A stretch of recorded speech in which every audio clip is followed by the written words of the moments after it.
Good evening and welcome to the Cover One Roundup. I am your usual host, David Fox. With me, also as usual, is my wonderful, fantastic, well-prepared, now huge fan of college football players, UberHansen. We are going to be doing something that won't sound super interesting, or maybe it's interesting, but maybe not unique. But we are going to do it in a different way. This is mock draft season. We are now doing a mock draft tonight, but it's not just one mock draft. We are doing two mock drafts at the same time. At the end of the show, you, the viewer, will be able to vote and determine who you think had the better mock draft for the Buffalo Bills at the end of the show. So looking forward to the end of the show and for everyone to tell me that I'm right. So before we get into the business of our mock drafts, before we get into the business of some ad reads, Uber, how are you? Yeah, I'm good. Massive fan of college football, as everyone knows. I love it. I would trade it for the NFL and every other sport on earth. Yes. At least let's imply that is your that's brand. the case today. Yeah, that's my brand. Love college football. Yeah, this is the time of year to do a mock draft. As you can tell, Greg Thompson did one yesterday during the Greg Thompson show. Joe DeRosa is going to be doing one tomorrow night for Under Review. I will also be a part of that mock draft, so I'm going to be kind of mock drafted out by the end of this. Yeah, so you're going to get a lot of mock drafts, but we are also doing our best to invite you to be part of the process. If you also want to, set up a separate screen for yourself at home and just mock along with us, go right ahead. As Roy Collins says, oh, goody, more mock drafts to mock. Exactly. What are mock drafts for if not to mock yourself? Before we get too deep into the actual mocking process, we, of course, have some business to take care of, some bills to pay, and for that, we turn to our wonderful friends at the Cover One flagship show, Aaron and Greg. Many people ask us the best way to support us here at Cover One, and that is to sign up to become a Cover One Pass member. That contribution helps give us the access to all the data and information we use to create the content that you love. And I think most importantly, brings you into our community of insiders. It's a great community based on Slack. I know a lot of people don't want to be on social media anymore or be in on those conversations. We bring all of it to you right in our great community of educated fans. And most importantly, you get access to our content creators. Even better than that, everybody loves merch. You get awesome t-shirts, a cool decal, and a letter from the Cover One team signed directly to you. All for $60. That gets you the entire season, next year's free agency and draft. $60. Click the link in the description. Cover One Insider. Become one today. Thank you to Greg and Aaron for their consummate professionalism to have the exact same ad read every single week. In addition to consummate professionalism, folks, if you are looking for a new place to go to for some underdog sports, look no further than Underdog Fantasy. Folks, Underdog Fantasy is the place to be doing many things, not the least of which is, let's say, you have your one home league and that one draft each year isn't enough for you. Underdog Fantasy has exactly what you need. It's all the fun of drafting your own players, but without the waivers and lineup decisions. Best ball drafts allow you to have the fun of drafting your team, all the chances to win big, and none of the week-to-week hassle. If you use the promo code COVER1, that's the number 1, when signing up to make your first deposit, Underdog will match that deposit up to $100. That is a free $100 in free play if you sign up with Underdog Fantasy using the promo code COVER1. Sign up today and start winning today. This is also an appropriate time in our nation's history to remind you to not trust your translator with your money because he might throw it all away gambling. For those who are not baseball people, I'm not either, but some things just leak over, and this whole Shohei Ohtani just translator scam is hilarious to me. So it happens when you're the $300 million man or whatever he was. All right. Let's see. Are y'all gonna keep trading back and draft like 23 players like Izzy does? There might be a trade back. Depends on what's offered, right? There's plenty of opportunities to trade back in these mock draft simulators. After a certain point, it becomes a bit pointless and useless because you just end up with a bunch of day 3 picks, and you're just like, well, or day 3 picks and future like day 2 picks, and it's like, okay, whatever. It's not exciting for right now, and also probably not that realistic. Paul Whitbread says Bean doesn't believe in drafting in the 4th round. Both fourths must be traded. Interesting. Don't know the accuracy of that. We'll see about that. Matt C, the Feds got Diddy. Now take that. Don't know what that's about. Just the tip of canoe. Perfect timing. I'm on my way home for the day. Awesome. Love that we can have good timing on this show. Is Kyle still locked in the dungeon? Did you remember to feed him this week? Kyle is still going through his Gom Jabbar process. He will be let free when he can no longer tolerate the pain. So, what will an animal do when his hand is trapped? All that stuff. So, just want to go back to that fourth round pick thing because I looked it up because I didn't know. Brandon Beans drafted 2 people in the 4th round: Teron Johnson and Gabe Davis. That's it. I didn't realize that it's only 2 since 2018. That's actually kind of wild. That is wild. Yeah. Interesting. And both of those are good players too, especially in the 4th round, right? Like that's I'll have to keep an eye on that. And now he has 2 4th round picks. Very interesting. Very interesting. All right. Could be so, 1 4th round pick. We are going to start up the mock draft machines. Here's how it's going to work. Because we can't share multiple screens at the same time, and because that would probably be very difficult to read and actually process on whatever screen you guys are watching it on, we are going to basically run the drafts to a certain point, pause them, and then we will see where we're at, particularly in the 1st round, right? We want to see, probably the first 10 picks, and then we'll pause, see where we're at, see what's there. If something very strange has happened, as sometimes will happen with these mock draft simulators, where Caleb Williams is still on the board at pick 11, we're just going to restart it. We're not going to pretend that Caleb Williams or Drake May are going to be available at pick 11. That's just those are going to be my main things with this. If something strange happens early on, we'll restart it. We'll get it going to try and at least get as realistic a scenario as possible. Other than that, we'll just go through each pick. Once we get to the Bills pick, or we get to a point where maybe somebody trades up, we will pause and we'll go through that. We'll discuss that a little bit, and then we'll move on to the next pick, and on and on and on we go. All right. Uber, you are using Pro Football Network's mock draft machine. I am using PFF. We are going to be doing 7 full rounds of mock drafting. And I'm ready if you're ready. Does it have a way to adjust speed for you? Yeah, I have slow, normal, fast. So I'm now I'm on normal. Okay. All right. So we're gonna go to about 10. So great.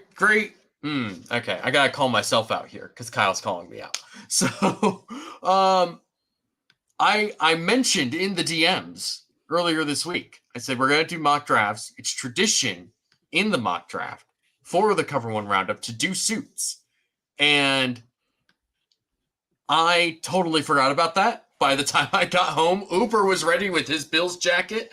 Yeah, I have no one to blame but myself. So this is what happens when you do not all the work, but a lot of the work at the last minute. All right, go back to your dungeon, Kyle. Go. Why? How can you type this out with one hand in a box? All right, moving on. All right. I think I'm ready if you're ready. I am ready, yes. All right. First 10 picks starting now. All right. Got it's pretty yeah. This looks good to me. And we are pausing for me when I'm good. All right. So I'm gonna go first, and I'm gonna share this screen. Hang on one sec. Share screen. Oh, which one is it? There we go. That one. I totally know how to do this. I'm a technologically advanced person. All right. So we have Caleb Williams at number 1. That's not surprising. Jaden Daniels at 2. Drake May at 3. Some combination of those 3 players in those first 3 picks is what I would expect. I think the bluff around Jaden or Drake May not being number 2 is a bunch of bull, but we'll see what happens. Roma Dunze at 4 to the Cardinals. Again, it's probably a wide receiver, and it's probably Marvin Harrison Jr. I'm not going to sit here and quibble about Roma Dunze and then Marvin Harrison Jr. It is what it is. J.J. McCarthy, quarterback number 4, taken off at pick 6 to the New York Giants in this draft. Malik Neighbors, 7 to the Tennessee Titans. Jared Verse from Florida State, the edge rusher, to the Atlanta Falcons. Dallas Turner, the edge rusher from Alabama, to the Chicago Bears with their ninth pick, their second pick. And the New York Jets get Joe Alt from Notre Dame, the offensive tackle. All right, I'm going to stop sharing. Uber, who do you have on yours? Let me share my screen. And today was the day I should have been on my 2-monitor setup, but we'll do this way anyway. Oh wait, I can just set. Okay, I can actually do this. Yeah, never mind. You got it. I believe that. Yep. All right, you can see. All right. Correct.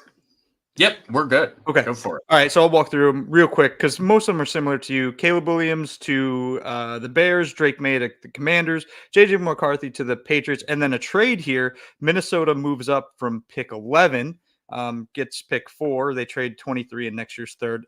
That seems pretty fair, pretty close in trade value in my head there.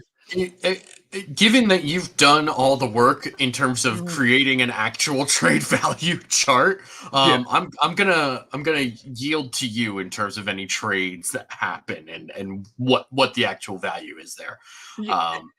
And that wouldn't be stunning to me if this happened, right? The Vikings need a quarterback, and it would be interesting because all of the rumors right now are about the Vikings being into J.J. McCarthy, but if the in this scenario, J.J. McCarthy's going to the Patriots, New England, which who knows? So this is also part of the whole process and part of why I wanted to do this and do this with different mock draft simulators. It's just like there could be a lot of variance between mock drafts and different simulators using different boards and how they have things set up. So this is all part of the process. So let's continue on with yours. Yeah, Marvin Harrison to the Chargers, who literally don't have any receivers right now. Joe Alt to the Giants. Malik Neighbors to the Titans, which would be Calvin Ridley, Malik Neighbors, and DeAndre Hopkins. That would be a nice trio. Dallas Turner to the Falcons.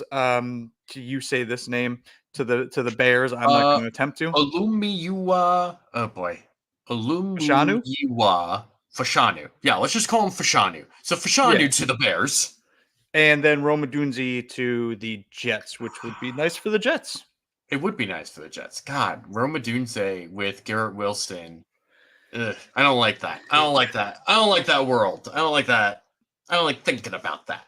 All right. So nothing crazy right now, right? Like this is all pretty chalk. In fact, it's interesting that both Marvin Harrison Jr. and Malik Neighbors went to the same places in both of these drafts.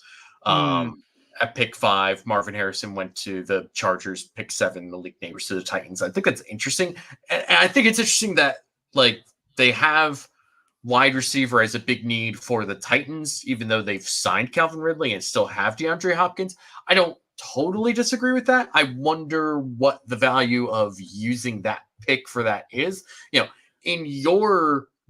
this mock draft for you, if Joe Alt is available for the Titans, I think that would be the pick. Yeah. But Joe Alt is also available in mine. He lasts until the Jets pick at 10. So that's just my own opinion. And it's going to be interesting because this is Rand Carthon's team now, and that's very obvious given all the moves that they've made in the last 2 seasons and the fact that he was the one who survived the purge and not Mike Vrabel, right? Like Rand Carthon clearly has the trust of the brain trust there at Tennessee. So it'll be interesting to see where he goes. All right, I'm ready to resume. We're going to do the next 5 picks. Okay. Let's say 5. All right. And I'm going to remove your screen. So we're going to go now.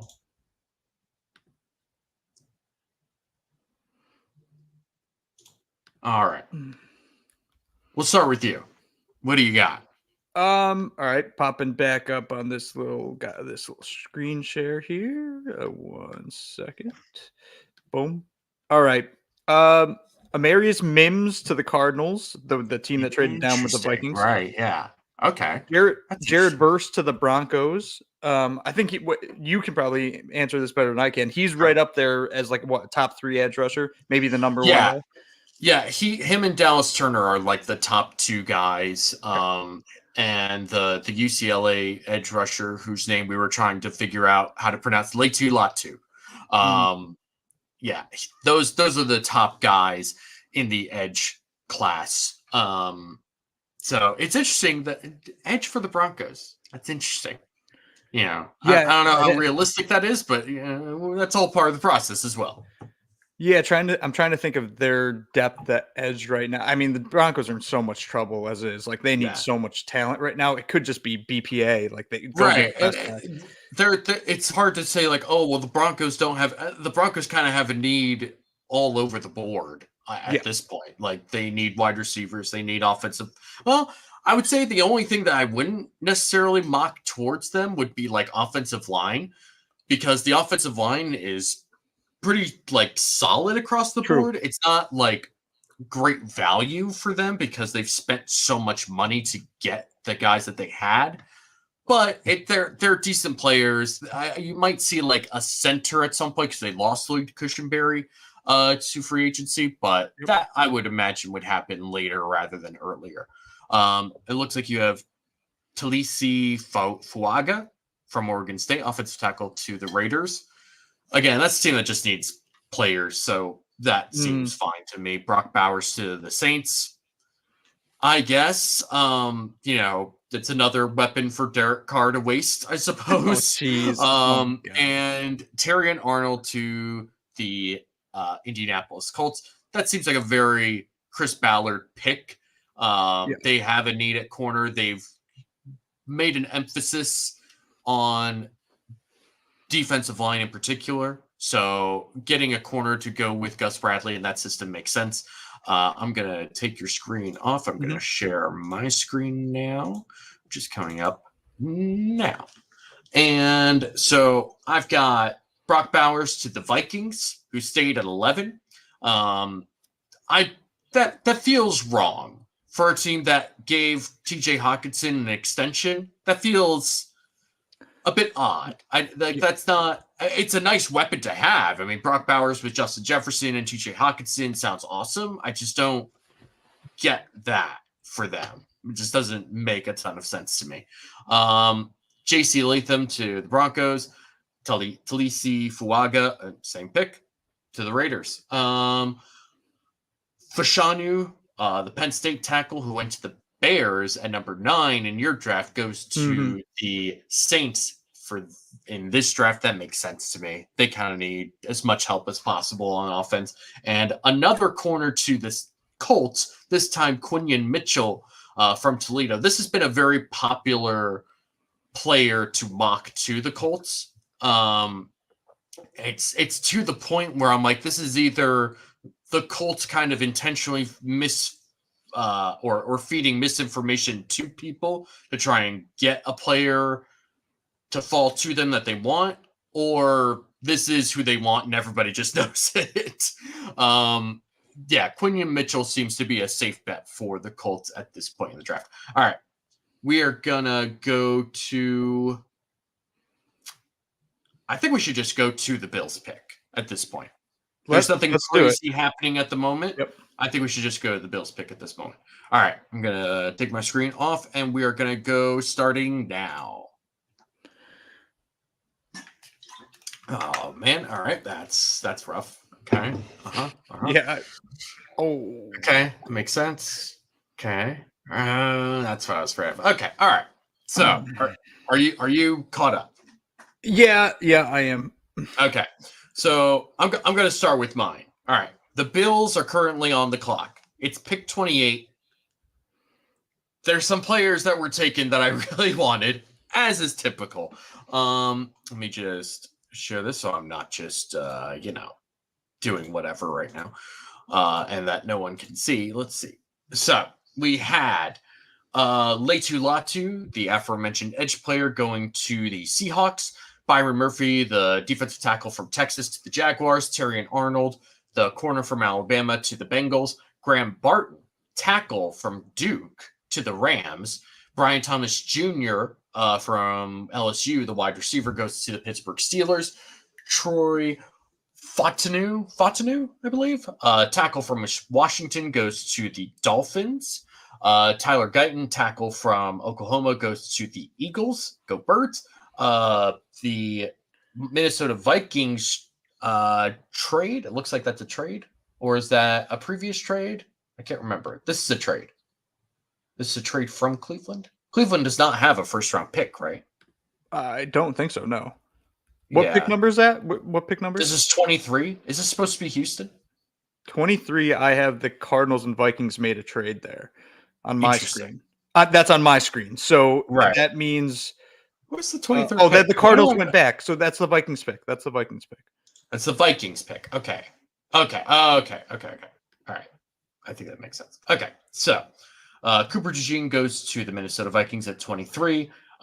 24, the Cowboys take Amarius Mims from Georgia, the tackle. Green Bay gets edge rusher Chop Robinson, which, for the record, I understand there's somebody named Kool-Aid in this class, but Chop Robinson is about as good a name as you can get, especially as an edge rusher. Like, come on, that's just great. Jerjon Newton, defensive lineman from Illinois, goes to the Bucs at 26.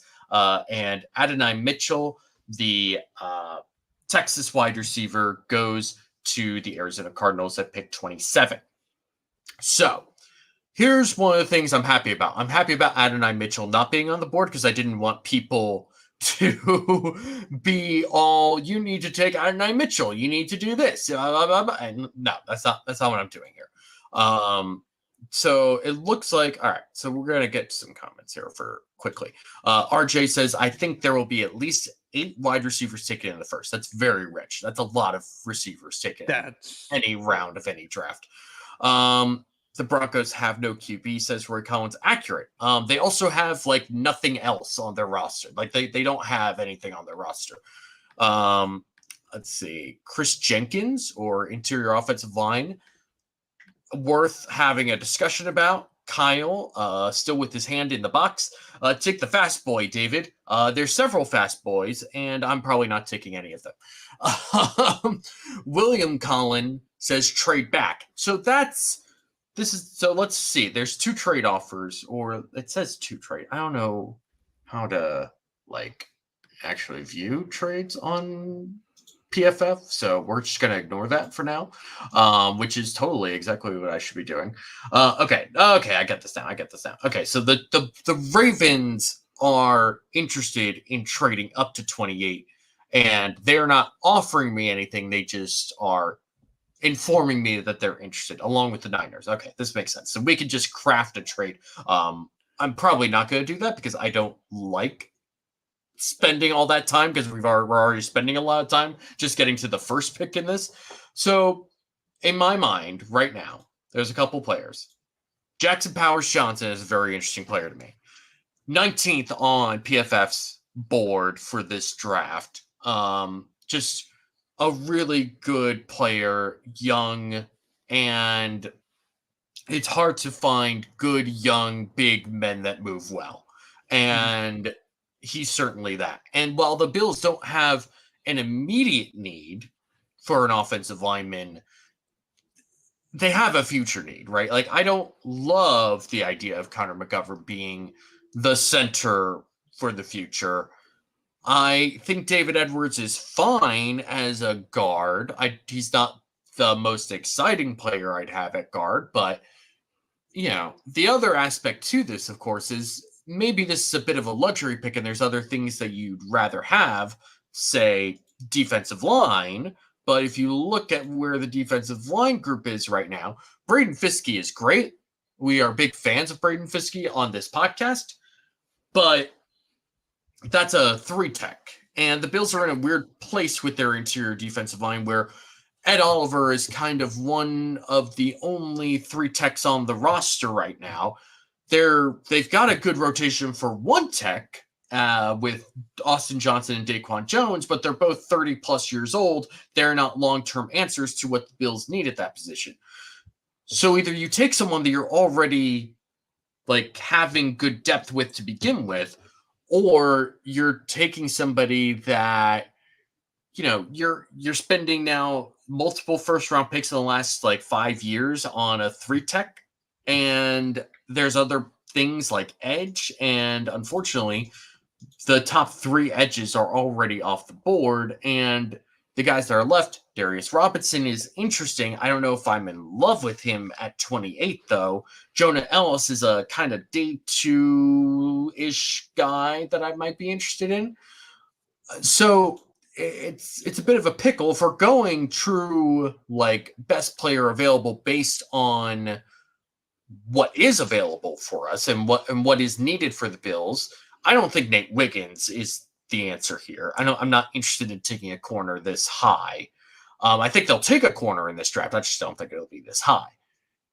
Taking Jackson Powers Johnson might be a bit of a luxury pick, but it's something that could really help rebuild the future of this offensive line as a whole, especially considering the amount of money that guards are getting in free agency. In a couple of years, you might not be able to afford Osiris Torrance, right? Like you're gonna get totally priced out of that market if Osiris Torrance continues to develop on the track that we think he will. Now, when you look at wide receiver, plenty of guys are available, but they're also probably going to go fast in these next like 15, 20 picks. So that's something to consider. The way I'm leaning, it's going to be controversial. I'm willing to accept that, but I'm going to probably go with Jackson Powers Johnson. And that's the pick I'm going to make. Yeah. I mean, when I show my board, I'll have something to say about Jackson Powers Johnson. Brandon Thorne, I think it was Brandon Thorne, said he could be the best center in the league this year. And I take what Brandon Thorne says to the extreme usually. Do you see what I just did? Oh, you only did one round? I only did one round. I forgot to set it. I forgot to set it. Run it back. This is great. All right, so I'm going to stop sharing my screen, and you can go ahead and make your pick while I fix my screw-ups. Yeah, here. Let me go back up to 15, and here I'll share my screen quick so everyone can see. Share. Okay. So just walking through one weird thing happened. The Chiefs traded up to 16 to take a tackle. I don't think I don't think the Chiefs are trading up that far, but who knows with them. And then just quickly kind of going through some of the players that I was interested in that were selected. Leatu Latu, the edge from UCLA, was taken at 19. He's a player that I would love the Bills to take at 28. Brian Thomas, wide receiver, taken by the Steelers at 20, which you also had in the first iteration of this draft board. Another player I'd take at 20. And then Jackson Powers Johnson, the Seahawks trade up to get him at 26. That's the player that I was kind of eyeing at 28 for the reasons I just said. You can basically get a player that could maybe be the best center in the NFL. You move Connor McGovern back to left guard, and you arguably have taken the one part of your offense that is questionable and made it maybe at least as good as when Mitch Morse was there, possibly better than Mitch Morse was better there. So that was kind of upsetting for me to see, especially just two picks ahead of the Bills. And then Kool-Aid McKinstry goes to the Cardinals at 27, which was involved in one of the trade. I don't think the Cardinals have the 27th pick, but I'm not sure. So Bills sitting there at 28, really not too much on the board. I'm going to show one thing here. This is one of the trade offers that was sent my way. Sure. So Bills pick 28 and pick 248, so a 7th-round pick and their 1st-round pick to the Titans for pick 38, and the Titans first next year. Now, if I'm not going to accept this. If Brandon Beam was offered this and did not accept this, I would lose my mind. Absolutely lose my mind. This is such a massive overpay. Overpay for a Titans team that next year probably going to be selecting in the top 10. If this is offered, you take it and you just say, sure, we'll drop down 10 picks. Next year we'll get a top 10 pick and we can still get a guy that's probably in the realm of possibility. But for the sake of this exercise, so a player gets selected in the 1st round at least, stand pat and actually going to take a player.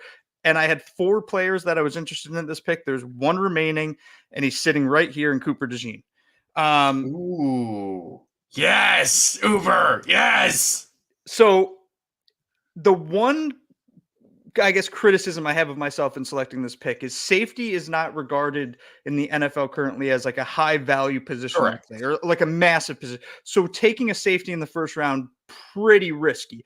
The thing with him is he's so versatile. He can play corner, he can play safety. He's going to play safety. If I'm Brandon Beane and I'm Sean McDermott, he's going to play safety on the Bills defense. And I think that's a position they still need. I know they have Taylor Rapp, they have Mike Edwards. That's fine. But Mike Edwards, I'd prefer play down closer to the box. I'd like Cooper DeJean to be that deep safety that's kind of ranging, sitting in the zone, eyeing quarterbacks. And his versatility, along with all the other players on the Bills defense versatility, it just makes the defense better. And frankly, the Bills defense needs to be better because in the biggest moments, they're the issue more often than the offenses. So I will select Cooper DeJean. There you go. Okay. So I ran through about 4 different mocks just to get back to where I needed to be. And now I'm in a greater predicament, and I'm going to try and make this as quickly as possible because we've already spent too much time on this. So now Jackson Powers Johnson is available, but so is Trajan Newton. So some things have fallen the Bills' way in my mind in this particular mock draft. I like Trajan Newton a lot. He's a very good player from what I've seen. Could be a very interesting combination with the rest of their defensive line. Jackson Powers Johnson is Jackson Powers Johnson, though. And I feel like I already made that pick. I'm going to continue to make that pick because I'm a man of honor. And that's what I'm gonna do. So Jackson Powers Johnson to the Bills. Okay. Legitimately think that would be a great pick. Yeah. All right. We're gonna turn this down because I forgot that I put this on turbo to get through it. All right. We're gonna stop sharing and you go ahead and just go until you feel good about it. Go until you want to pause. Let me get to. I'm gonna get to pick 45 quick. All right. And I'll share my screen while I'm doing that. Yeah. So just go ahead and share. Yeah. So we've got Xavier Worthy. That makes sense. Trey Benson. Oh my gosh. I don't know about that. One more. There you go. That's a tough one. That's a little. So I guess they are kind of need a 3rd wide receiver. Well, not really. No, Gabe Davis, Christian Kirk, Zay Jones, Evan Ingram. I mean, that's kind of a luxury pick for them. But again, Ladd McConkey's been a big name kind of floating around the Twitterverse. Sure. Bo Nix to the Raiders. The thing with Bo Nix to me, the super senior of all super seniors, like the few things I do know about college football, he played in that Oregon offense. And when a player's been in college that long, I have serious questions about them. Part of that is like he's not the only one. Like him and Michael Penix are both long-term college players because of COVID and because they were transfers. And Penix also had an injury red shirt or something of that nature. Like both of those guys have been in college for a long time. And Jane Daniels is also along the same lines where he was at Arizona State in like 2018, right? Like that's a long time ago now. So I don't, some of these guys are old. Like Caleb Williams and Drake May are typical quarterback prospects Whereas the guys after them, Jane Daniels, Penix, Nix, like all those guys are older guys.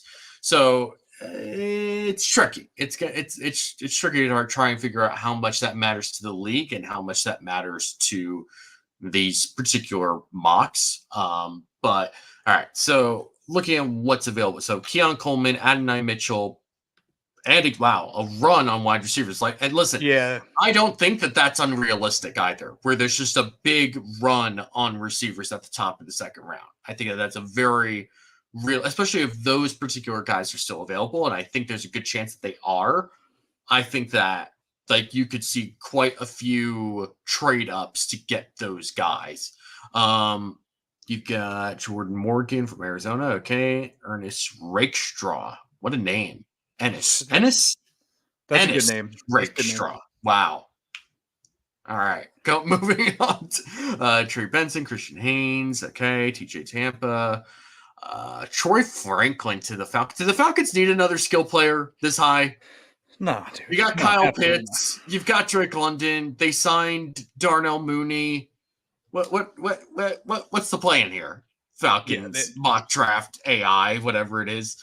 Bo Nix, Lad McConkey. Okay, that all tracks. It's questionable decisions, but nothing so out of the box where I'm like, that would never happen, you know. Mm-hmm. I'm gonna go ahead and share my screen as well, so we can take a look at where we're at here. So let's see. Ennis Rakestraw Jr. goes to the Lions at 29. Jordan Morgan, Jerjon Newton, Adonai, Lad McConkey to the Panthers at pick 33. Darius Robinson, Braylon Trice, Roger Rosengarten, tackle. Kool-Aid McKinstry, Xavier Leggett to the Titans. So wait, hold on. What happened in this draft? So the Titans take Dallas Turner in this particular. I've totally screwed myself in terms of continuity with this. I apologize to all of you because I'm getting annoyed by myself at this point. All right, Xavier Leggett to the Titans, sure. Peyton Wilson to the Carolina Panthers, linebacker from NC State. DJ Tampa, Braden Fiske, Edgerrin Cooper, Kingsley Suamatia, Michael Penix. Okay, so this is interesting. In your draft, Bo Nix goes to the Raiders at 44. In this draft, Michael Penix goes to the Raiders at 44. So clearly somebody feels like the Raiders are going to take a quarterback and Aiden O'Connell is not going to be their answer for 2024. And that tracks. That seems fine for me. And then Bo Nix goes to the Saints at 45. Okay, that makes sense. Let's see. I'm going to continue on with what I have, and I'll have you just go on to the Bills pick, essentially. So at 46, we got Tyler Nubbin, the safety from Minnesota, going to the Colts. Troy Franklin, Oregon wide receiver, to the Giants. Kamari Lassiter to the Jags. Keon Coleman to the Bengals, as if they need another wide receiver. Zach Frazier to the Eagles, the center from West Virginia. That's an interesting pick. Mike Sammerstill from Michigan, the cornerback, to the Steelers. Steelers definitely need defensive backs. Adisa Isaac goes to the Rams. Ricky Pearsall to the Eagles, who have 2 second-round picks in this particular draft.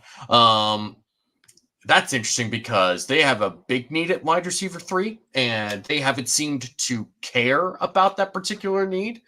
So that would be interesting, and he'd be a really good, interesting fit for that offense. And Roman Wilson at pick 54. I'm just going to go to the Bills pick at 60. Jonah Ellis to the Dolphins at 55. Then you've got 56, Rook Ohororo. Sure. To the Dallas Cowboys, Chris Braswell to Bucks, Jermaine Burton to the Packers, and Chris Jenkins from Michigan to the Texans. All right. So here's where we are with the Bills. Currently, they have taken, if I can remember, my gosh, I really cannot remember anything. Jackson Powers Johnson, that's who I took after resetting this mock draft like 5 times. Okay, so Jackson Powers Johnson has already been on the board. These are the current wide receivers available in this. Jalen Polk, Jalen McMillan, Tez Walker, Javon Baker, Johnny Wilson, Jamari Thrashmore, Malachi Corley, Brendan Rice, Jacob Cowing. So of these guys, I think that Javon Baker's worthy of a second round pick.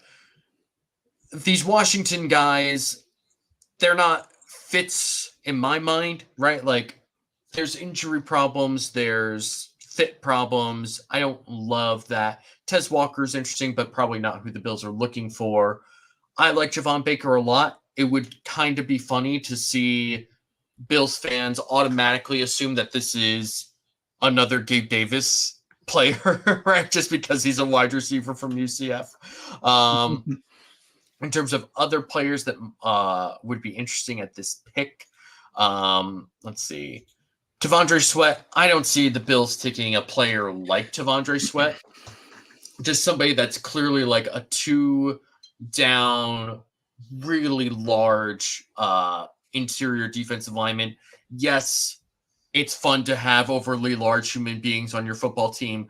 I don't know if that's necessarily where the Bills are going to be looking, or that's the type of player that the Bills are interested in. At edge, you got Marshawn Nealand, who admittedly I know basically nothing about. I don't know if this is somebody that you've looked at all. No, I didn't. Yeah, no. I figured Western Michigan was not going to be in your wheelhouse. Yeah. So I'm not 100% sure what to do here. Maybe just looking at like, oh, this is awful. My God, what is PFF? Where's literally just give me like height, weight, speed. Come on, this is not that hard. This should not be that difficult. Anyway, so maybe that's where they go. I will acknowledge this is possibly where they take an edge or a defensive lineman in general. But I'm looking at wide receivers, and after a certain point, you are going to kind of run out of the guys that you're actually interested in. Because the Bills don't need a slot guy, right? They have Khalil Shakir. You have Kincaid, who you can move around to the inside and the outside, but you want to be able to use him as a chess piece, not define him in a particular position out of necessity. I'm kind of leaning towards Javon Baker right now. I think that's where I'm going to go. That's where I'm going to go. We're drafting with the 60th overall pick in the second round, Javon Baker to the Buffalo Bills. That's where I'm going. Yeah, and I think you make that's a good selection, because I think the Bills, if they're not going to take a receiver in the second round, and they're, let's say theoretically they're not going to trade up into the third round, they're going to lose a ton of those kind of high class guys, and now you're really trying to punch those lotto tickets. So interestingly enough, and I will share my screen to show this, I'm also selecting a wide receiver. I do think that my board fell pretty damn good. My wide receiver's name is Xavier Legette. Oh, all right. I like it. I'm going to select it. In reading about him and doing the amount of research I did today, his upside, like his true upside, is a true number one dominant receiver. Can he hit that? We have no idea, because receivers end up being super weird when they're drafted in the NFL. Some, guys that are going to be studs don't end up being studs. Other guys like Puka Nacua, who was taken very late in the draft, end up being the greatest rookie wide receiver ever, or one of the greatest ever. Right. So the Bills kind of going for the home run ball here. I'd love this if they made this pick at pick 60, and then you see what happens in the third round. Maybe you move back up into the third using those fourths. But yeah, so Bills add a wide receiver at pick 60 on my board as well. Yeah. When I watched Xavier Legette, I think I mentioned this when we did our post combine or somewhere around there, the show that we did then, that I think I picked some of the worst games I could have picked in order to watch Xavier Legette, because he was injured in one and was like on and off the field. Against Georgia, they clearly felt like he was the only threat and just doubled him as much as possible. His first game against North Carolina was good though, and I was able to watch that. But this is somebody, there's questions around Xavier Legette. His age, late breakout, those are kind of typical wide receiver red flags. but there's a height, weight, speed combination with Leggett that is rare, that you don't get a lot of in the NFL at this level. This is somebody that can play on the outside really well. I think that if he's available in the second round for them, I think that's a very good player to get at that point. You know, I took Javon Baker, right?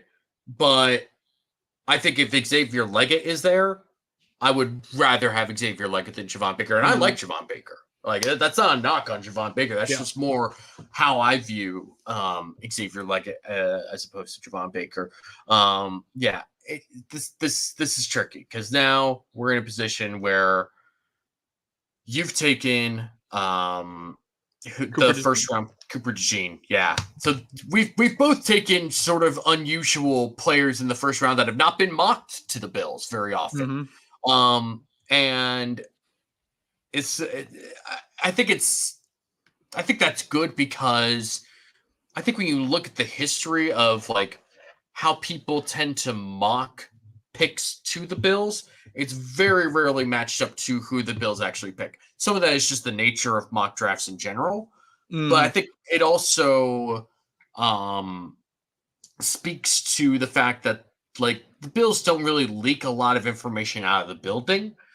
And I think that a lot of these analysts are kind of just guessing at what the Bills are doing based on their perceived notion on what the Bills' needs are. And I think that they don't necessarily have a great clue as to what the Bills are doing. So I see a lot of Adonai Mitchell to the Bills. I don't think that's going to happen, and I hope it doesn't. That's a discussion for another time. There's a lot of Adonai Mitchell discourse on the timeline that I saw today. And I do not want to join that with what my thoughts about Adonai Mitchell were. So we're going to move on. I'm going to resume my draft.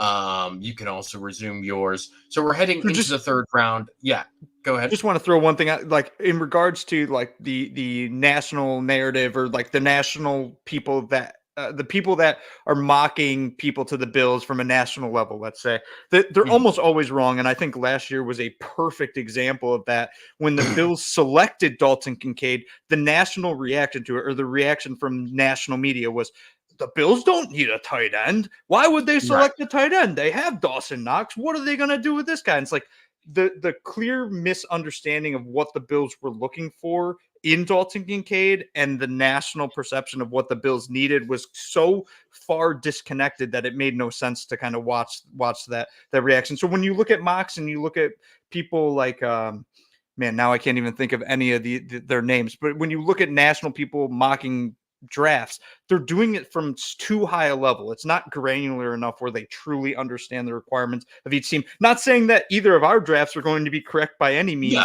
but at least we can argue the reasons for it, as opposed to just being like, yeah, well, this player was there, so why not the Bills select them?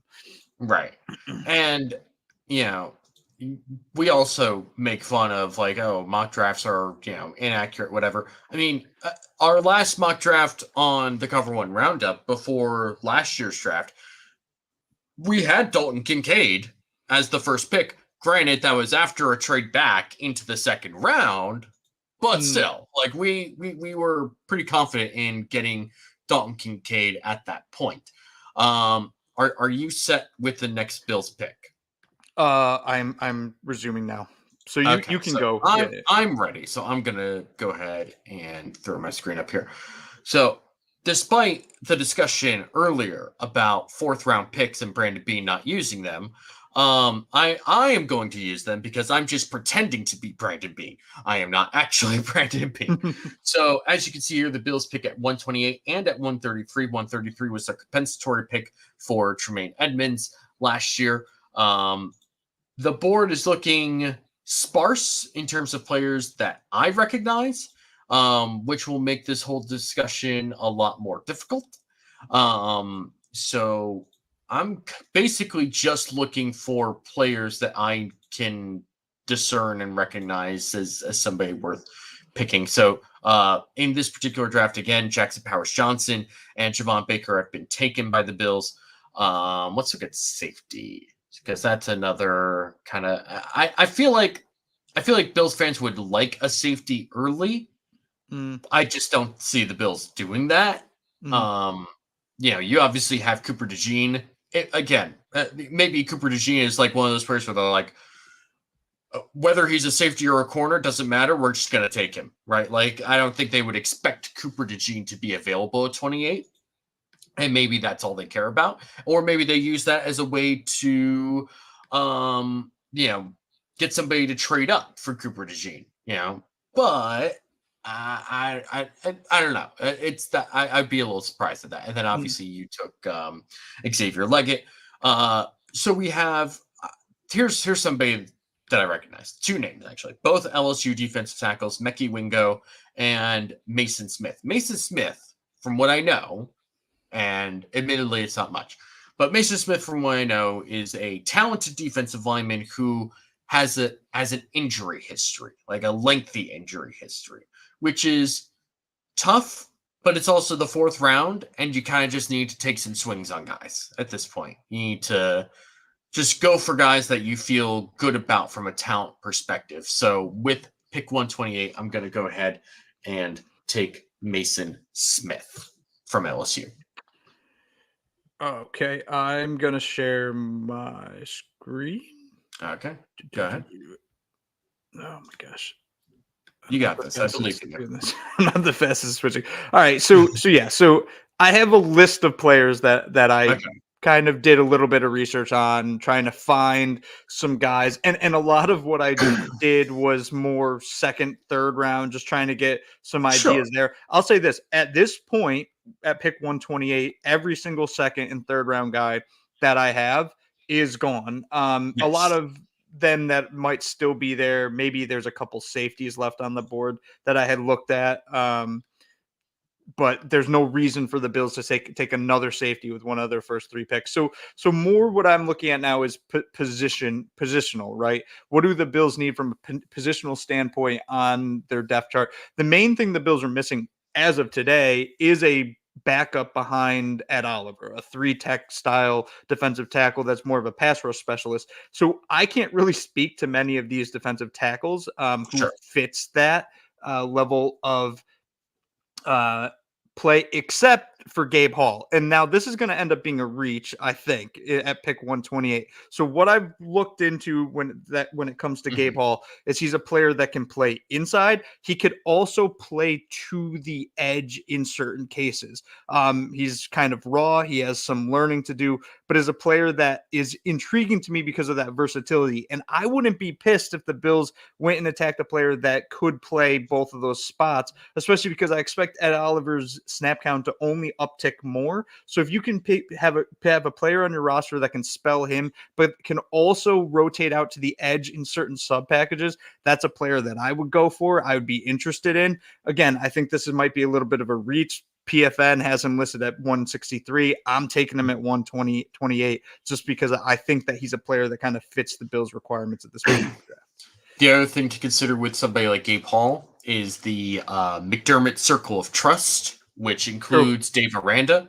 Dave Aranda is a big, not the only reason or the primary reason or whatever, but was part of why the Bills took guys like Troy White when Aranda was the defensive coordinator at LSU, and why they took somebody like Terrell Bernard in the 3rd round when Aranda has been the head coach there at Baylor. So I think that's a very interesting pick. I could see that happening, honestly. And they tried this whole like inside out sort of player in the past, right? Whether that's Bookie Basham or Quentin Jefferson, and for various reasons hasn't worked out. Gabe Hall, maybe that could be a guy that they've sort of been looking for. So that's an interesting a player to think about. I'm going to go ahead and bring my screen up at pick 133. These are the guys who are available. Now, I will say a sneaky need, maybe not need. I don't want to say need. Need is strong. But there's a bit of a gap between James Cook and the other running backs on this roster right now. Right? Yes. And I like Ty Johnson, but I like Ty Johnson as a 3rd running back and special teams guy. I don't love Ty Johnson as the backup guy who's gonna get like, however many carries in a game. I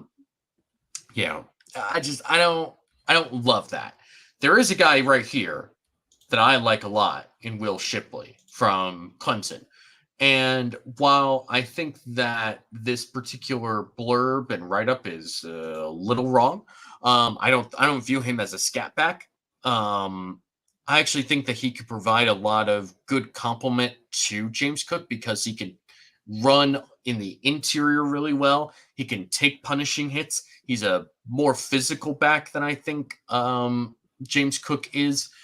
And he also has some good receiving ability. And I think when you're talking about a 4th round pick, your second 4th round pick, a compensatory pick, I think this is, you're talking about a running back room that is pretty cheap and is going to get you some really good yards based on what you're spending for those guys.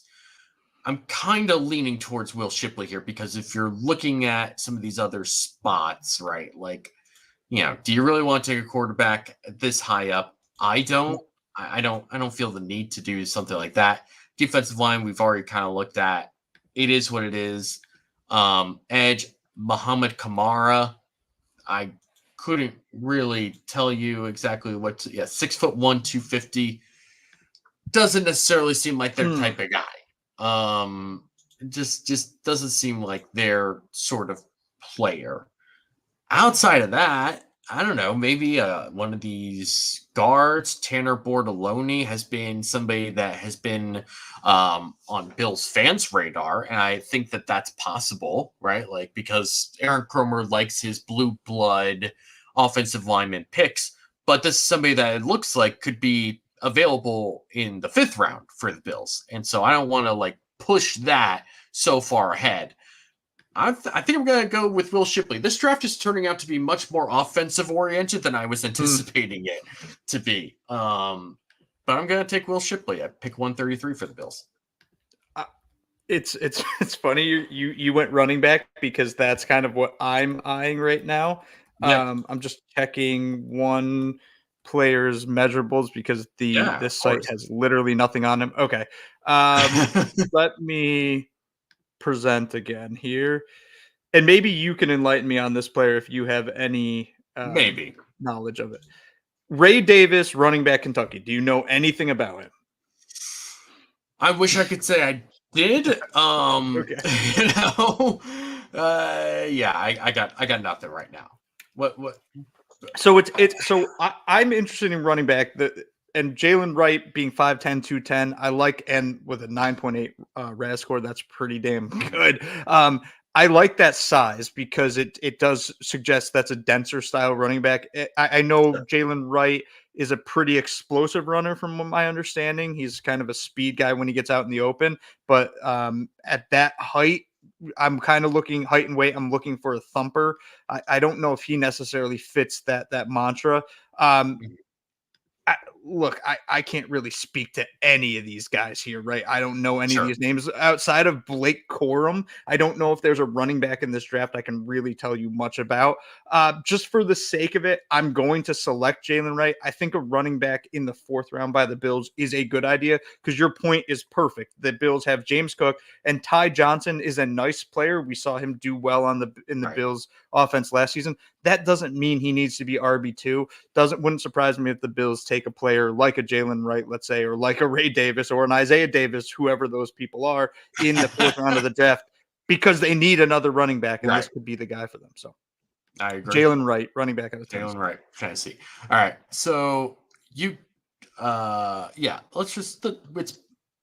let's take some comments here because it's been a while. It's been a minute or a bit.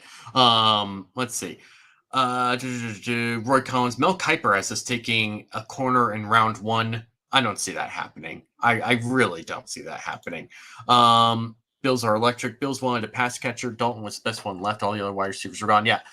Talking about last year and Dalton Kincaid, that was part of it, right? Like you got to a point at pick 20 where it was like, oh my gosh, is one of these wide receivers going to end up on the Bills? And then they all went in a row, and it was like, all right, I guess not. And it was tough. And I agree that Kincaid was the best pass catcher there, and it allows them to do different things. Bills Are Electric also says Bills do like Gabe Hall. I believe that, honestly. I think that's somebody that's definitely on their radar. Just the typical news says just go ahead and draft 11 receivers. There was a friend of mine. In high school. Still, like, one of my best friends, is asking me, like, texting me to play Helldivers 2 right now. And when he's a Browns fan, when we were in AP Lit together and he woke up from his nap, we would go and look at stuff for the Browns, and the Browns needed a quarterback, and he was like, why doesn't a team just take a quarterback with every pick if they need a quarterback? Like, one of them has to hit, right? And the answer is no. Especially if you're the Browns in 2014. That was about as dysfunctional a franchise as you could possibly imagine. And while I don't have the list of the quarterbacks from 2014 in front of me, I'm pretty sure none of them panned out, except for Derek Carr, if you want to call him panning out. Bills Are Electric also says, wow, he's just coming in with the takes. Bills Are Electric.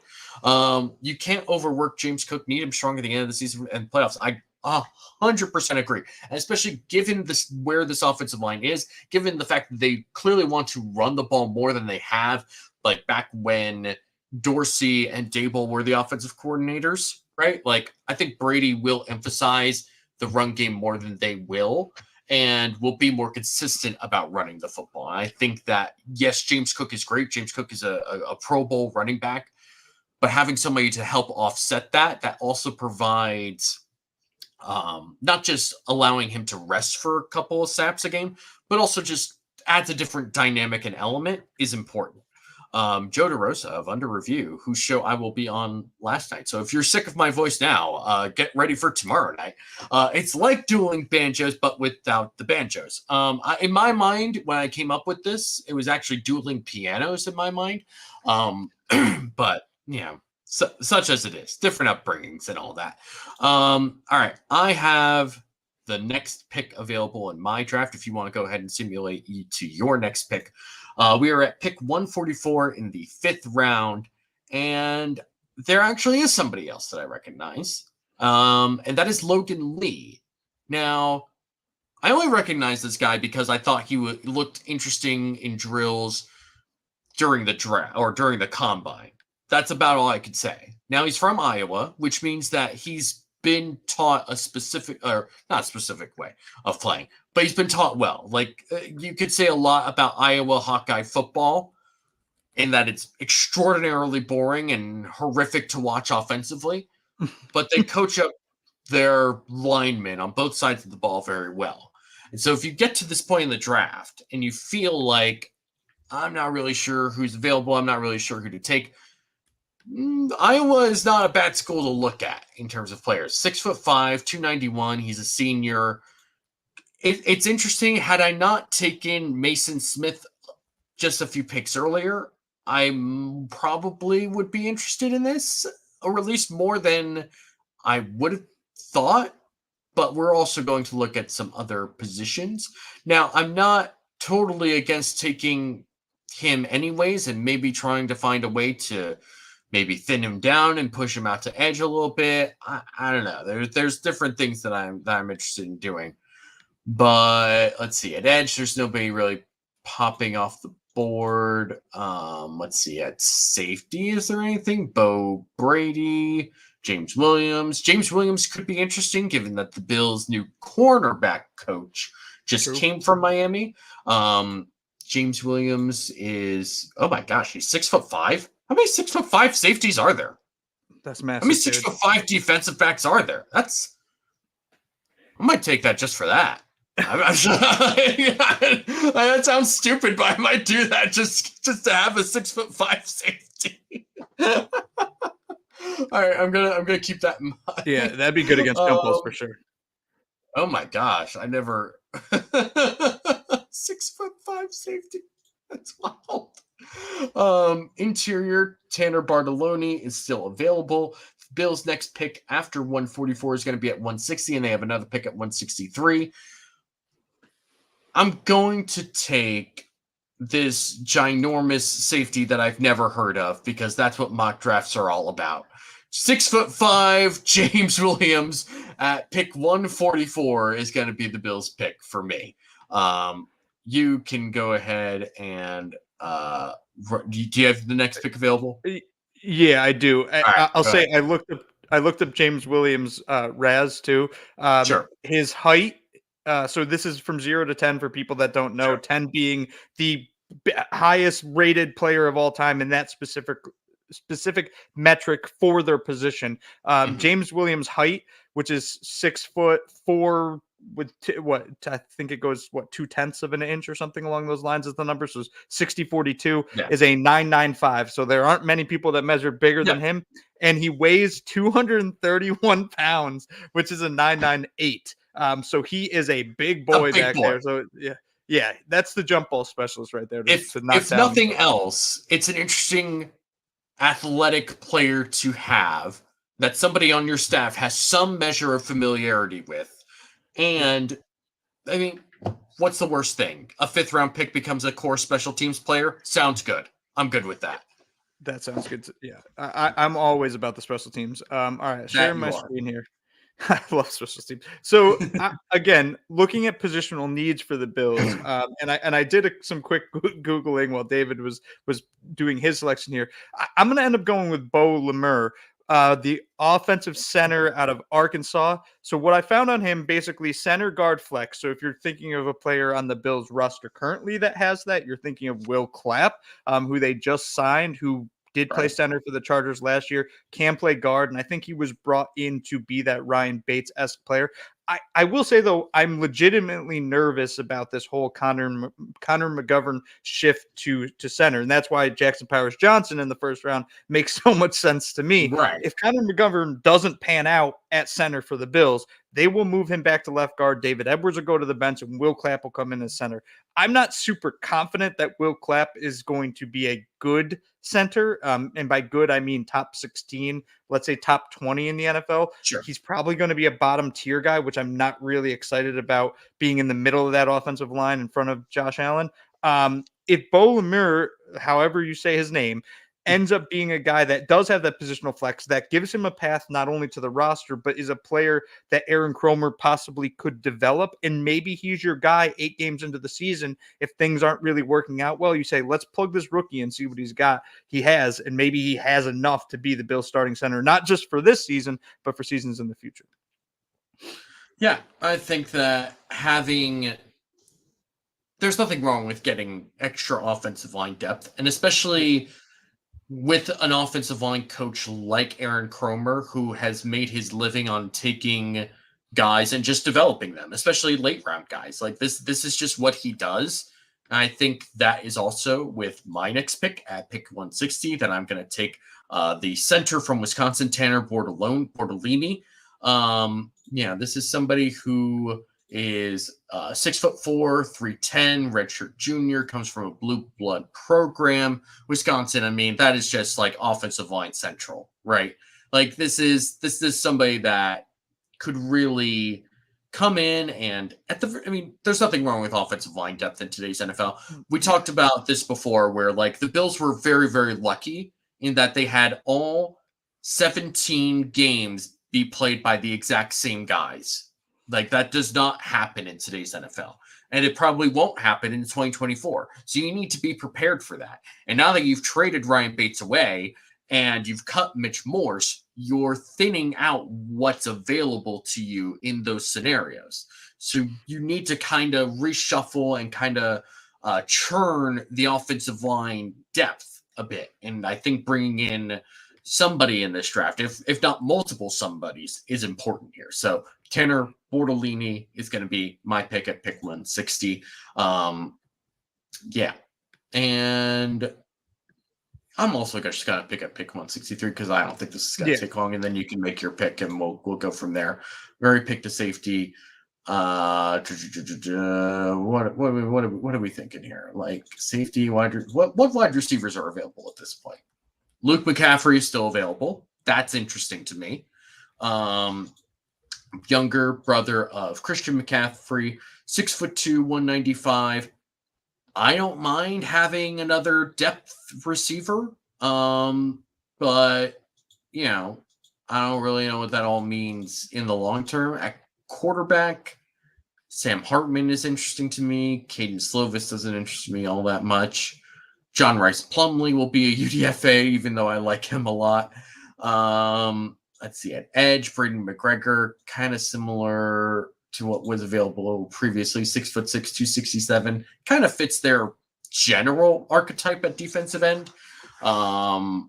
But I also don't know enough about him to be like, that's somebody that I want at pick 163. But it's also not somebody that I don't want. So Braden McGregor or Luke McCaffrey. That's kind of what I'm thinking right now. And I'm just going to go with the more exciting pick and just say Luke McCaffrey. I'll sign up for any McCaffrey. Yeah. Fair enough. All right. Go ahead and make your pick.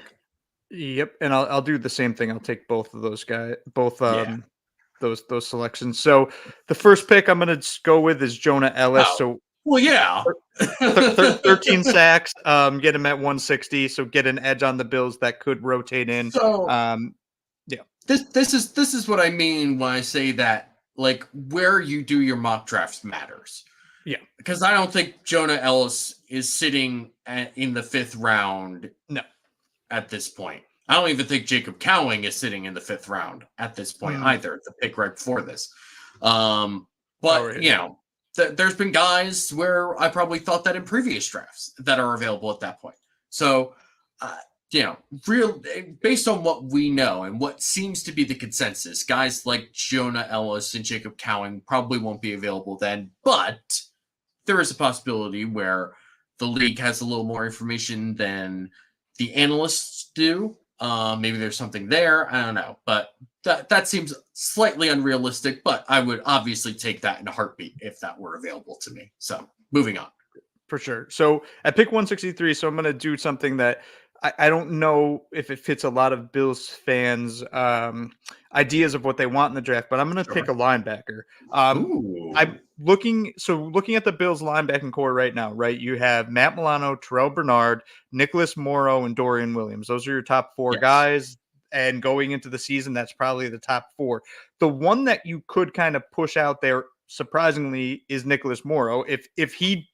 If you find a player that can excel beyond what Morrow can offer you, you can push him off this roster without much of a effect on the cap at all. So I don't see a reason to pass up on a player that you could kind of groom behind Matt Milano, who's on the verge of 30, coming off multiple injuries. I'm not saying Milano's close to done with his career, but I'm fine having depth behind them, especially with the linebacking injuries we had this year. Tommy Eichenberg. So this is the little blurb I read that got me excited. He plays with red hot motor from snap to whistle. I'm a big red hot motor kind of guy as a Kyle Williams fan, so I will sign up for any player who that's the description of. So Tommy Eichenberg at pick 163, linebacker out of Ohio State. That's fair, and if somebody like that is available, I wouldn't mind that pick at that point. I think that's a perfectly reasonable player to select at that point in the draft. I've got pick 189 on the screen right now, so we're gonna go ahead and share that right there. And you know, at this point, there's a couple picks left for the Bills to make.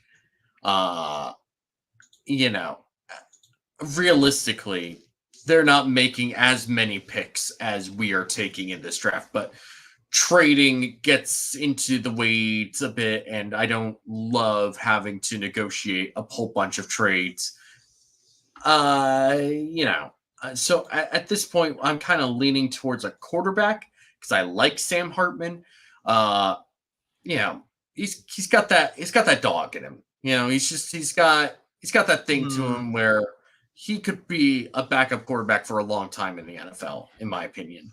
And the Bills' current backup quarterback situation is Shane Buechele and bring back Mitch Trubisky. And I don't like Mitch Trubisky enough to be secure in that.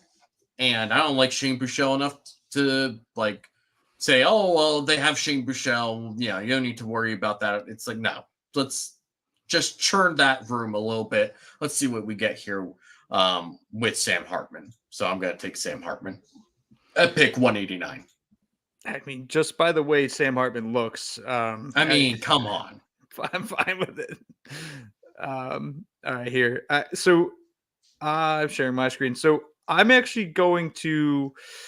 Oh man. Okay. So here's the weird thing. So with the Bills in the 6th and 7th round, and to your point, they're not going to select all these picks. I know we are selecting them because we're not trading up, because it would take way too much time, and trades in these systems are all over the place. So in the 6th and 7th round, though, I think Brandon Beane's kind of showed his hand and proved what his plan is to do in the future. One, he's going to use some of these assets to move up, but also he's going to use them to create assets in the future with those 7th round picks last year that he traded to get 6th round picks this year. That's why we're so flushed with all these picks. I wouldn't be surprised if you see him do something along the lines of, I'm going to trade a 6th round pick this year to get a 5th next year. And teams would jump on that. There's a history of that happening. So, outside of that, though, the fear is that he takes a player that has no path to the Bills' active roster. And if they have no path to the active roster, they're going to get picked up by some other team. It's happened plenty of times over the last few years where we know that to be true. So you kind of have to look for these high potential players. So I'm going to go with this guy who I did a little bit of research on. I didn't dive into all the personal issues, but Yabi Oki Anoma. So the thing I found on Yabi Okianoma is that he has maturity issues. That's where the way it was described everywhere. He has maturity issues. They said he self-describes himself as having maturity issues, which in my mind is a lack of maturity thing. If you're saying I have maturity issues and you can't change it, that's a problem. The hope with him is that you can basically make him mature, or at least get Sean McDermott to take over and say, hey, you got to step up, become a man, grow up a little bit. And the reason why all this matters is because everything else in the scouting reports about him say this guy is a bona fide NFL player. He could be a starter in this league. So if you can get a player like that in the 6th round, that's a player you go and get and hope that it hits. And if it doesn't, and he bombs out and does something stupid, kick him off the team like we've done to other players in the past. So Yabi Oki Anoma at pick 189, even though he is ranked 398 here on PFN's mock draft simulator. There you go. So, you know how I said there's no way Jonah Ellis would be available at that pick? Yeah. With the 200th overall pick, the Bills are going to be taking Gabe Hall. Oh, there you go. That's fitting. Again, this is what I mean, right? Like, there's just, I don't know.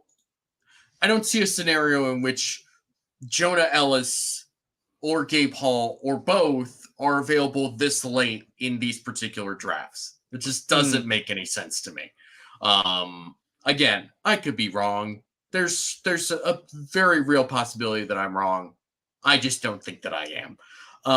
And again, sort of what we did earlier, there's only a couple picks in between 200 and 204, so I'm just going to go ahead and make another pick here. I'm kind of running out of play. I'm really running out of players that I recognize. This is getting rough. You know what? You know what I'm going to do? This is round 6. I'm going to go ahead and look at special teams now. Because I can. Let's see. Who's the highest rated punter? Austin McNamara. Cool. Sounds good. I don't know. 6'4", 210. Sure. As if that matters. Do I really care? I need a gigantic. You know what? Iowa punts a ton. I'm taking the Iowa punter. Sounds on brand. That's a good. Yeah. Aren't they they're the team that has the players that or the fans that wear like punting shirts or like rooting for punt shirts? Yeah. I mean, what else are they supposed to root for? Like that's defensive touchdowns, I guess. Yeah. All right. Are you at your next pick? Yeah. Yep. I will share my screen. All right. So again, I'm going on players that I did a little bit of background checking on. So at pick 200, I'm going to take a player named Jalen Sundell. So the thing that interested me first was North Dakota State, just because I think North Dakota State it's pretty cool that they're consistently winning in D2. That being said, the way he's written up is he's a plus athlete. He has positional flex. He can play inside in certain circumstances, and he can also play outside. I think the Bills need to at least have a backup plan behind Spencer Brown and Deion Dawkins. I know it's Ryan Vandemark right now, but if you can find a player that maybe could flash a little bit in camp, and maybe that's this guy, who knows? I think the Bills need to draft an offensive tackle late, just as a kind of a flyer, with hopes that that'll hit come the start of the season. So Jalen Sundell. Outside of him, like you said, I really don't have much knowledge. I don't know many of these players. If the Bills are going to select every single pick, they're going to select another defensive back in my mind. I'm going to select Trey Taylor just because he's the highest rated player here. He is a safety. Maybe he has some corner flex. Thomas Harper, maybe the same way. I don't care really about the names at this point. You're just looking at for a DB that Sean McDermott maybe can get his hands on and groom to kind of fit this defense. And maybe steal some snaps at some point from a player like Taylor Rapp. Not saying that's going to happen. I think the Bills kind of have their plan at this point, but I'm going to select Trey Taylor just for the sake of it as we quick speed to 248. That's fair. Yeah. All right. So the last pick is going to be pick 248. Some of y'all were worried about time. Could not be me. We are right here about an hour and a half in, and we're on the last pick. I feel like the Bills needed to take a corner at some point in this draft, and I'm just going to take the highest rated corner on this board. And right now that is, as soon as I can figure out how to do this again, almost there. There we go. He's going to be Jarius Monroe from Tulane. I would tell you something about this guy, except I have no idea who he is. He's just the highest rated player on the board, and that's what I'm going to take. So there you go. Best player available and all that. Yeah. I'm gonna steal a little bit of your idea here. Absolutely. If the Bills are selecting at 248, which maybe they do this time, why not select a punter? I know they have two on their roster right now: Sam Martin and Matt Hawk. But why not bring a rookie in that can compete with those two, and maybe he's the guy that steals a job? Like there's a player in this draft, probably a punter, that the Bills could select that is likely going to be better than Sam Martin and Matt Hawk. If you can find an upgrade, there's no reason not to. Just to be different, so I'm not selecting the same player as you, I'm going to select Ryan Rickow, who I know literally nothing about besides the fact that he's a punter and he went to BYU. There you go. That's all that matters. That's all that matters at this point in the draft. Roy Collins says, "What if you better draft a new water boy?" Yeah, obviously. All right. So we are officially wrapped up in our dueling mock drafts, and I'm going to go ahead and share my total haul. In the first round, Jackson Powers Johnson at center at pick 28. In round 2, wide receiver Javon Baker from UCF. Round 4, Mason Smith from LSU, defensive lineman. Round 4, pick 2, Will Shipley, running back from Clemson. Round 5 at pick 144 is safety James Williams from Miami. At round 5, pick 160, center Tanner Bordolini. At round 5, pick 163, wide receiver Luke McCaffrey from Rice University. In round 6, pick 189 is quarterback Sam Hartman. At round 6, pick 200 is defensive lineman Gabe Hall from Baylor. At round 6, pick 204 is punter Torrey Taylor. And round 7, 248 is cornerback Jarius Monroe. PFF has me graded out at a C, which is pretty meaningless to me one way or the other. So I'm okay with that. I'll be honest. I don't love this draft. I don't love it. I am fine with it. I don't think that they will make nearly as many selections as I have had here. Right. Like it just doesn't seem, they're not, especially like there's no way they're picking 3 guys in the 5th round. They're not taking 2 guys in the 4th round, 3 in the there's trades will happen. I don't know if any of here follows Andrew Brandt on Twitter, sort of an former NFL agent, now kind of NFL legal Twitter expert. He often says during odd, strange legal times for sports, there will be lawyers. And for Brandon Beane in the draft, there will be trades. So I think that you're not seeing 6 picks being made between rounds 5 and 6. That doesn't seem like a Brandon Beane thing to have happen. So I think I would be okay with this draft, but I wouldn't love it. I like Jackson Powers Johnson. I like Javon Baker. Mason Smith is intriguing to me, but not a player I'm necessarily in love with. And part of that's just because I haven't seen anything of him, just sort of know a bit of his history. Will Shipley, I do like. James Williams is intriguing, if nothing else. Tanner Bortolini, obviously, any offensive lineman is going to either succeed with Aaron Cromer or they're just going to fail. That's just sort of my opinion on that. Luke McCaffrey's interesting. Sam Hartman is a backup quarterback. Gabe Hall has that connection to the Bills via Dave Aranda. Torrey Taylor, Jarius Monroe. It is what it is. So go ahead and let's see your total haul and see how it compares, because I'm not. Yeah. Let's just see what you got here. All right, so just walking through them quick. First round pick 28, Cooper DeJean, safety out of Iowa. Second round pick number 60, Xavier Leggett from wide receiver from South Carolina. Third round pick, who you got in the sixth round? Fourth round pick, pick 128, Gabe Hall, defensive tackle out of Baylor.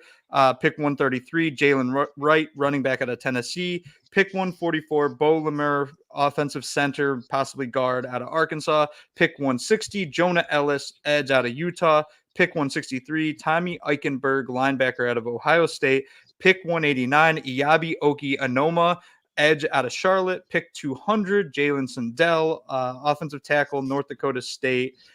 Pick 204, Trey Taylor, safety, Air Force. And pick 248, Ryan Rakow, punter out of BYU. With you, the same kind of vein as you, I'm okay with these first 2 picks. Like, I would be actually pretty damn happy if that happened. Outside of that, though, like, they're just not going to select all of them. That's what makes mock drafting so hard. Is Brandon Beane has made 4 draft day trades each of the past 2 drafts. I wouldn't be surprised if he makes 5 or 6 this year. Like, he likes to trade. He has more picks this year than he did in the past 2 drafts. Why not move up? And he will move up. I think that's kind of what we should expect. But I think those first 2 rounds will be interesting to see what his strategy is. Does he want to take a player in the first round? Does he want to get that 3rd round pick back somehow, maybe via trade down at pick 28? I don't really think he wants to move off of 60 to go backwards. I think if anything, he wants to go forward on that one. But yeah, I mean, I'm interested in just the strategy he has. And I think at the end of the draft, if they're going to take players, they have to be complete boom or bust guys, because as much as there's this discussion that the Bills, roster is in a bit of turmoil, that's lacking in depth, it's really not true. If you look at the roster, they actually are pretty solid at almost every position group right now. They have a few kind of picks that they need to make to kind of fill out this roster,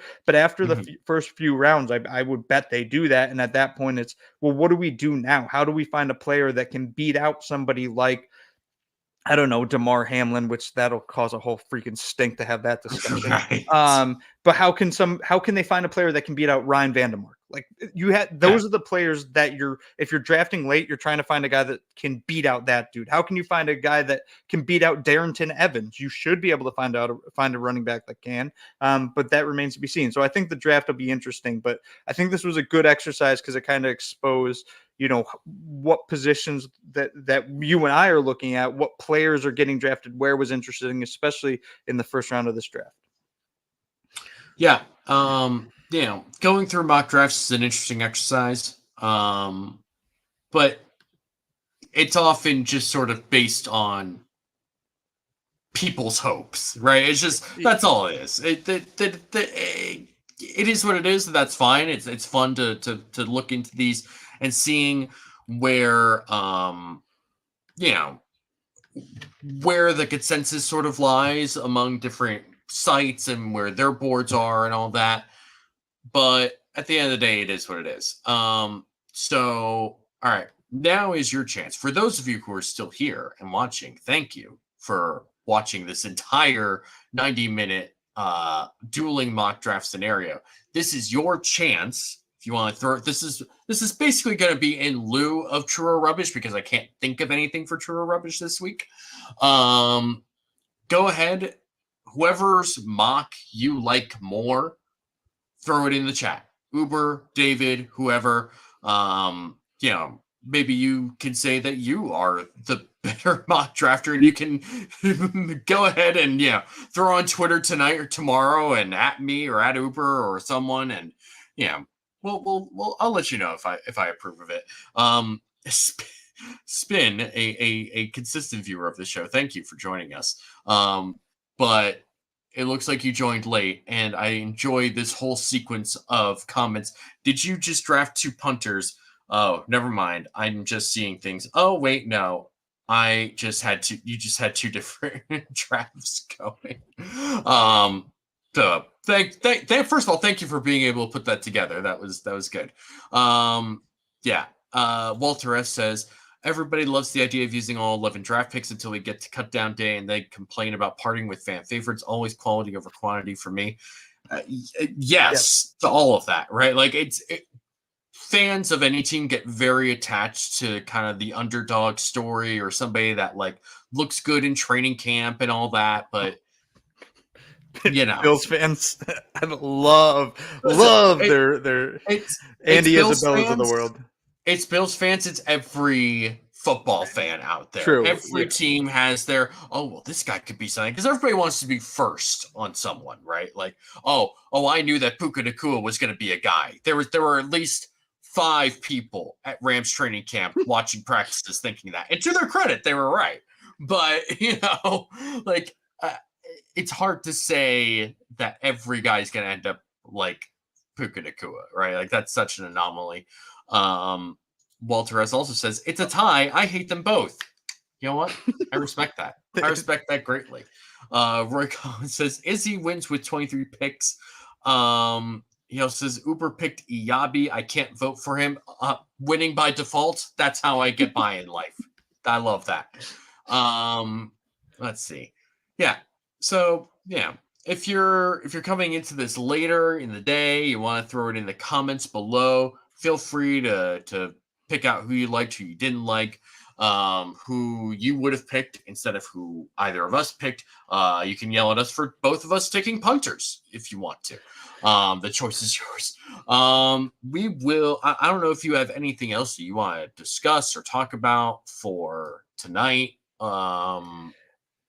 No, I mean, just draft season. So as much as I say I don't like college football, because it is true, I don't like college football. As draft season starts ramping up, and now we're truly into it. I don't really buy being into it until free agency hits, or I don't get into it till free agency kind of hits, and then we go through that initial wave, because then we see the team bring in certain players, and it changes at least my perspective on the draft at certain positions, and that at least happened for me when the Bills took signed Curtis Samuel to a 3-year deal. My idea of taking a wide receiver in round 1 as not a requirement, but like something I fully believe they would do, kind of started to diminish a bit, where now I don't really think they need one. They can kind of wait. So now that we're kind of through that stage of things, though, I start to kind of dive into certain prospects a little bit. But I don't think I'll ever have the information that some of our other Cover One guys have, that they can give you if you follow them and you follow their shows and follow their Twitters. They're tweeting out stuff constantly that's way beyond any ability that I have to kind of talk about college football. I would generally agree with all that as well. It's like, we can provide our own thoughts and opinions on what the Bills might do, what they plan to do, all that sort of stuff, connections that they have in the past, and patterns that they have. But at the end of the day, we have what we have, and we have our own thoughts and biases and all that. And that's why we have all the shows that we have. We have the Air Raid Hour coming on in like 25 minutes. You got Under Review tomorrow night. Disguised Coverage tomorrow night. Flagship Show, Film Room, Buffalo Late Night with Thomas DeLast. If the Walls Could Talk. Saturday with Marlin, and obviously if you're not, I feel like I say this every week. If you're not following the Cover One NFL Draft channel and what Daniel and John are doing right now, stop this podcast, go subscribe to YouTube or Spotify or iTunes, wherever you get your podcasts, whatever it is, and listen to what they have to say, because they do a ton of work and it's good work. I might try and get them on before we wrap up draft season here. So they're people that you need to be following on Twitter, on their podcast feed, wherever you can. They will provide you with tons more information and real analysis and thoughts on a whole bevy of players that I have no idea about. So that's pretty much going to wrap it up for me and for us here at the podcast. Thank you all for joining and tuning into this show. Obviously, I made a very big error at the top by only doing one round for the first draft and then having to restart it over and over until I got back to my original pick. But that's neither here nor there at this point. What's done is done. But thank you all for tuning in and joining us. It's a lot of fun to do this show and doing all this with you guys. Again, we want to thank in particular our One Pass subscribers. If you are not a One Pass subscriber, it's $60 a year. It is the best Bills content that you can get. Again, $60 a year averages out to $5 a month for the best Bills content you can find on this here World Wide Web. You get access to articles, you get access to free agent profiles, and a lot of the free agent profiles that we did ended up on the Bills. Guys like Mike Edwards, Casey Toohill, Austin Johnson, all on the Bills, and all guys that we had targeted and all guys that we spent time to look into for stats work, for film work. A lot of work was put into those. You get access to that. You get to see who the Bills have on their roster now with those. You get access to the Cover One Slack channel as well, which is just a great community of Bills fans and other people that want to talk about a whole bunch of other topics and things throughout the year. This is one of the best values in sports, in my opinion. If you're a Bills fan or if you're just a fan of football in general, it's a great thing and it's a great value. And we're very, very appreciative of all people who are signed up for One Pass. So thank you all. Like I said earlier, you can subscribe to our channel on YouTube, hit the like button on your way out, and comment below as well who you think had the better mock draft. And I would also ask you, if you're listening to this on Spotify, iTunes, wherever you get your podcasts, wherever, hit subscribe on there, follow us, whatever. Leave a 5-star review if you so choose, or leave an honest review if you want. Do what you want. I can't force you to do anything except Kyle, who still has his hand in the box. Uber, where can the people find you? You can find me on Twitter at UberHansen. I don't really have anything coming out on the horizon. I've been working on a couple things that have to do with draft trades, which I'll be tweeting out some more of over the coming weeks. You can find me at DFAUXY or at DFoxy. I will probably be posting the total, like the actual hauls for both of our drafts tomorrow on my Twitter, and probably run a poll there to see who thinks had the better draft. So we might use that next week. Thank you all for tuning in. You all have a wonderful night, and tune into the rest of the shows that we're going to be doing the rest of the week here at Cover One. Thank you.